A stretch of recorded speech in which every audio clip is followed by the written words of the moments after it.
FBI sweep puts U.S. media in terror as Trump prepares to jail top reporters.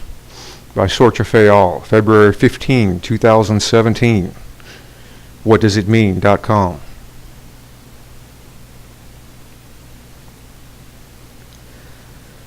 An absorbing Foreign Intelligence Service report circulating in the Kremlin today states that a clear example of if one gives someone enough freedom of action, they may destroy themselves by foolish actions, is now playing out in the United States after the U.S. Department of Justice, during the past 24 hours, unleashed 23 specialized teams of FBI agents to the homes of many of America's top journalists, and in preparation for the Trump administration to begin jailing many of these reporters for their violation of 18798 of the U.S. Code Disclosure of Classified Information that, in part, says, quote, "Whoever knowingly and willfully communicates or otherwise makes available to an unauthorized person or publishes any classified information obtained by the process of communication intelligence from the communications of any foreign government shall be fined under this title or imprisoned not more than 10 years, or both." According to this report, a fortnight ago, prior to his assuming office, then President-elect Donald Trump called on U.S. lawmakers to investigate NBC News for leaking highly classified American intelligence information and what he believed was an orchestrated plot by certain spy actors working in collusion with the mainstream media to destroy his coming presidency. And that when the president of NBC News, Deborah Turnus, was confronted about by the FBI yesterday, was swiftly removed from her position and abruptly transferred to Europe. Knowing of what his own intelligence agencies were preparing to do against him once NBC News fired the first salvo against him, CIA order, "We're taking traitor Trump out now."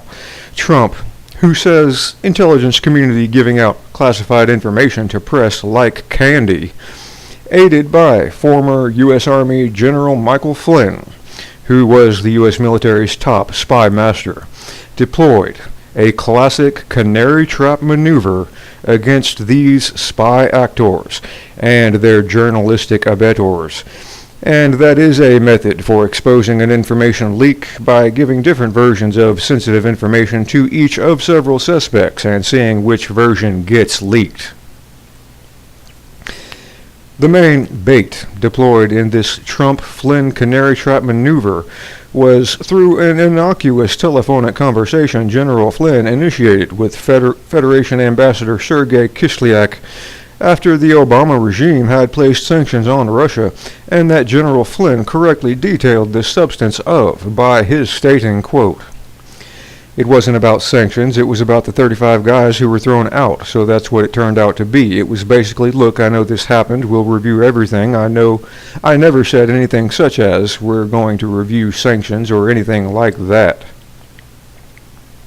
Nearly immediately after General Flynn had talked to Ambassador Kislyak, the first bird captured in this canary trap maneuver was the Washington Post associate editor David Ignatius, who built his career on repeating what his CIA sources tell him, and who in his 12 January column wrote, according to a senior U.S. government official, Flynn phoned Russian Ambassador Sergei Kislyak several times on December 29, the day the Obama administration announced the expulsion of 35 Russian officials, as well as other measures in retaliation for the hacking.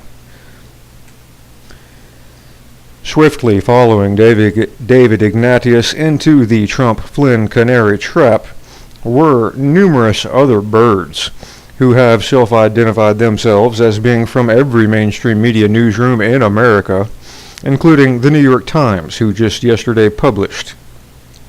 Phone records and intercepted calls show that members of Donald J. Trump's 2016 presidential campaign and other Trump associates had repeated contacts with senior Russian intelligence officials in the year before the election, according to 4 current and former American officials.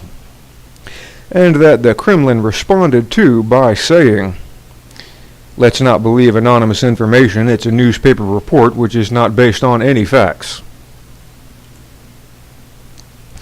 Not being understood by the American people about this New York Times revelation is that the CIA classifies every single Russian government functionary as an intelligence official, quote unquote, and that prior to the U.S. presidential election, these voters knew that Trump had visited Russia. His now U.S. Secretary of State Rex Tillerson had extensive meetings with President Putin and other top Federation officials when he was CEO of Exxon. General Flynn had visited Russia, and Trump's former campaign manager Paul Manafort, likewise, had extensive Russian ties due to his international election consulting business. In point of fact, by the same criteria, the U.S. mainstream media decries Trump and anyone associating with him for having ties to Russia. Must also now include nearly every single top American corporation, their CEOs and executives who, likewise, regularly meet and have phone calls with Russian intelligence officials, quote unquote, including Pfizer, Boeing, Ford Motor Corporation, PepsiCo, Procter & Gamble, McDonald's, Mondelez International, General Motors, Johnson & Johnson, Cargill, Alcoa, and General Electric, just to name a few.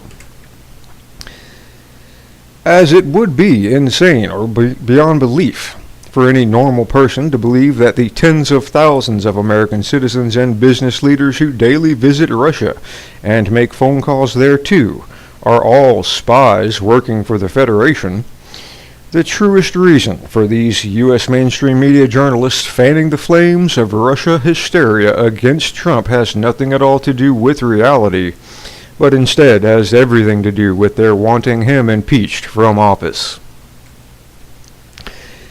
In their zeal, however, to destroy Trump, these U.S. mainstream media journalists have blindly overlooked the most important fact in this war they've started against their president, and that is these unelected intelligence operatives who are leaking classified information to them work for President Trump, not the other way around.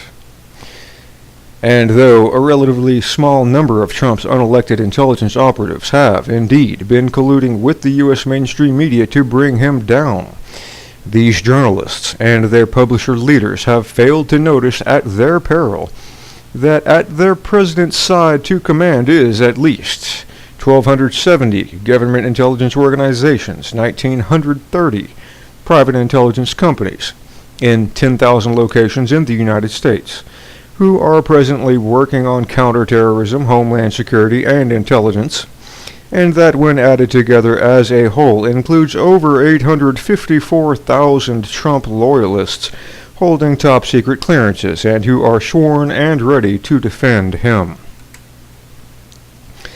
Also failing to be noticed by the masses of these U.S. mainstream journalists is that the Trump-Flynn canary trap maneuver has already sprung, and as evidenced by President Trump secretly moving General Flynn to the most powerful and secretive American spy agency known as the Bureau of Intelligence and Research, INR, nearly 48 hours ago. It must be noted, however, that though the masses of these U.S. mainstream journalists are gleefully believing they've destroyed General Flynn and seriously damaged Trump, nothing could be further from the truth, with the devastating backlash to come from President Trump against them being noticed by too few real true reporters, but who in just a few articles are warning of what is to come and include one. Pulitzer Prize winning journalist Glenn Greenwald warning these journalists, quote, "In the spectrum of crimes involving the leaking of classified information publicly revealing the contents of SIGINT, signals intelligence, is one of the most serious felonies. Journalists and all other non-governmental citizens can be prosecuted under federal law for disclosing classified information only under the narrowest circumstances, reflecting how serious SIGINT is considered to be. One of those circumstances includes leaking the contents of intercepted communications." 2. Bloomberg News national security reporter Eli Lake warning these journalists, quote, "Normally, intercepts of U.S. officials and citizens are some of the most tightly held government secrets. This is for good reason. Selectively disclosing details of private conversations monitored by the FBI or NSA gives the permanent state the power to destroy reputations from the cloak of anonymity. This is what police states do." And 3. Senior correspondent for The Week news service, Damon Linker, warning these journalists, quote, "America's spies anonymously took down Michael Flynn. That is deeply worrying. Far too many Trump critics appeared not to care that these intelligence agents leaked highly sensitive information to the press, mostly because Trump critics are pleased with the result." But too little and too late did these warnings come to the masses of these U.S. mainstream journalists who have grossly violated the United States' most powerful laws against leaking classified information, and as evidenced by the less than 24-hour period between when General Flynn was secretly moved to his new intelligence position by President Trump and the FBI teams that began sweeping up journalists in both New York City and Washington, D.C. Armed with what are called national security letters, these FBI teams are presenting their targeted canary trap journalist birdies with an administrative subpoena issued by the President Trump's federal government, authorizing these agents to gather information for national security purposes and that do not require prior approval from a judge, and if spoken or written of by the recipient means automatic imprisonment. Most astonishing to note about what President Trump is doing in targeting these lawless journalists is that the road guide to what he is doing was actually created by President Obama, and though not known to the masses of the American people, had his U.S. Department of Justice prosecute more government leakers than all U.S. presidential administrations combined. Unlike President Obama, though, President Trump has something on his side no other American president in history has ever had in battling against illegal government intelligence leaks to journalists.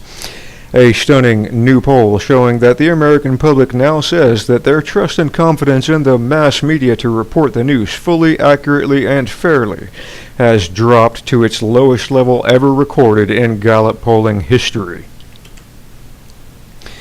Even worse for these law-breaking mainstream media journalists whom President Trump is soon to jail is that the cries of injustice they'll soon spread across America in their terror and fear will fall on mostly deaf ears, and as evidenced by another stunning new poll showing that more of these people believe and trust Trump than these lying fake news propagandists who believe themselves to be above the laws everyone else has to obey.